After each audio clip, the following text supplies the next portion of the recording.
Welcome to the Park City Pulse and the stories behind the people of our great city. I'm Terry Sidford. And I'm Carla Olson. And our guest today is Lindsay Jepperson. Hi. Hi, Lindsay. Thanks for joining us. Yeah, thank you. You have an incredible story of courage and overcoming adversity that I'm so excited to share with our audience today. And your story started out when you were 16 years old. Yes. And you ran away from home. Yep. And you were in the foster system. I was a ward of the state. Yeah, and then how old were you when your aunt and uncle took you into their About home? 17. About 17. Yes. And you were there, they were loving aunt and uncle, and then what happened? I tried marijuana that was laced with cocaine 1 week, and the next week I was on heroin and injecting myself. Wow. That quickly? In 1 Yes. week? Wow. And then you were hooked, right? Yes. And what happened? How long was that? You know, then were you taken into the state after that again? Or? No, I became emancipated, and I was able to live on my own and kind of continued my drug use. And then I met my ex-husband and moved to Washington. And when we moved to Washington, we were clean for about 30 days before we got married, just trying to do the right thing. Both of you? Yes. Because he was a drug addict as Yes. well? So you moved to Washington because he was in the service? He was in the Navy. Navy. Yes. And then you were working, and I hear that there was somebody that really changed your life that you met there. Yes, I met a wonderful lady named Rhonda, and she saw potential in me and paid for my first college course. And I started college, and from there I went on and got my associates, my bachelor's, and my master's in education, and I teach special education. That's amazing. So, and then what drew you to education? Was it, helping children, or, overcoming what you had been through and just trying to change the lives of others, I assume, right? Yeah, educators, I just wanted to make an impact, and I felt like educators throughout my life really helped and made an impact and were able to help me get me out of the home and into foster care when I needed to be, and I just wanted to make an impact. That's great. How long have you been teaching for? 14 years. Wow. And what age group do you I teach special education, kindergarten through 5th grade. Oh, that's fantastic. great. Is it in the Salt Lake area? In Wasatch County. Oh, in Wasatch. Oh, nice. Yes. Okay, good. And My mom was a teacher, so. Yeah, that's right. Yep. Yeah. And then you specialize in dyslexia, or you have a... I am. I'm a licensed dyslexic practitioner. I'm actually getting nationally certified right now, and I help a lot of kids and do reading recovery, and it's awesome. I love being in the school system and helping those kids. I just think it's amazing what you're doing and bringing your own experience to every child that you meet. Tell me, is there a day that doesn't go by that you're not thinking about where you came from and how you got here and how you can impact the children that you're working with every day? My daily mantra is I wake up and try to figure out who I can make an impact on that day, whether it's a student, whether it's somebody else. I'm very open about my story because I feel like it needs to be something that people talk about. It's something that's an epidemic here in Utah, and I think it's something that needs to be talked about.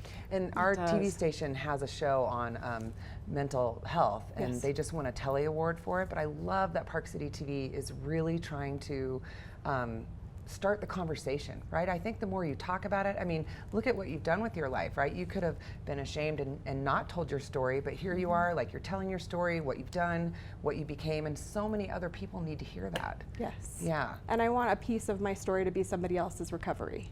To realize that there is life after recovery. I look back 16 years ago and where I was at and where my life was at, and it's pretty incredible to realize that what you can do in that amount of time, and then it's every day. I have a tattoo on my foot that says 1 day at a time, and it's what my mantra is too. And how many years now? 16 years. 16 years. Congratulations. Thanks. You give so many people hope that probably might not have hope of how they can overcome their addiction and have a normal life. Yes. Have a good life. So you're married, you have 3 children. Yes. And you have a happy life here. I do. It's wonderful. It's great. I never imagined my life to be like this. No. So. But what did you learn from your whole life experience that made you who you are today? I think just having that hope in somebody, I think when you're in that problem and you're in addiction, it's hard because you see yourself as the addict.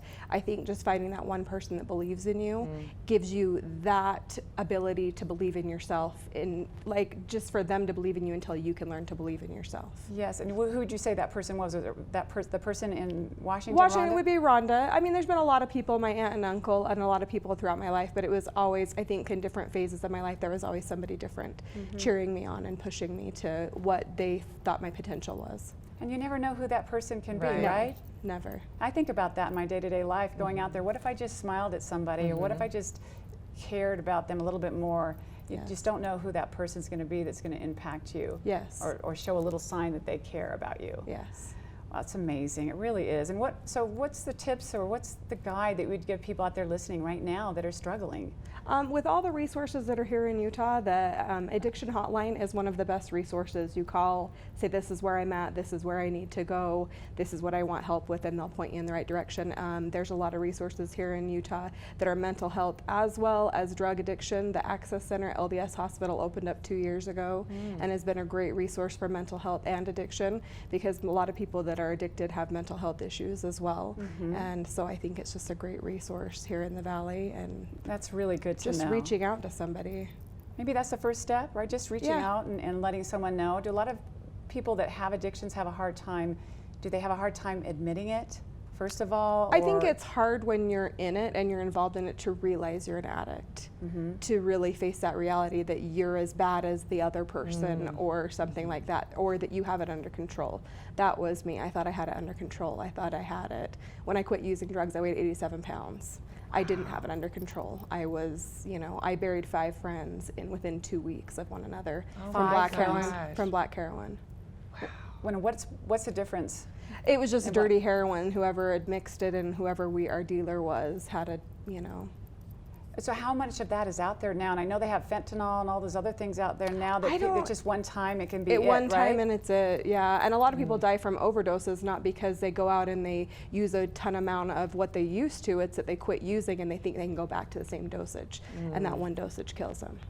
Oh, I'm so sorry you lost your friends, but I'm so glad you're here to tell your story and help these children. And I just love that you have so much awareness around everything you've done. I mean, you should be very proud of yourself, and Thanks. it's just such an honor to have you on the show. Thank you.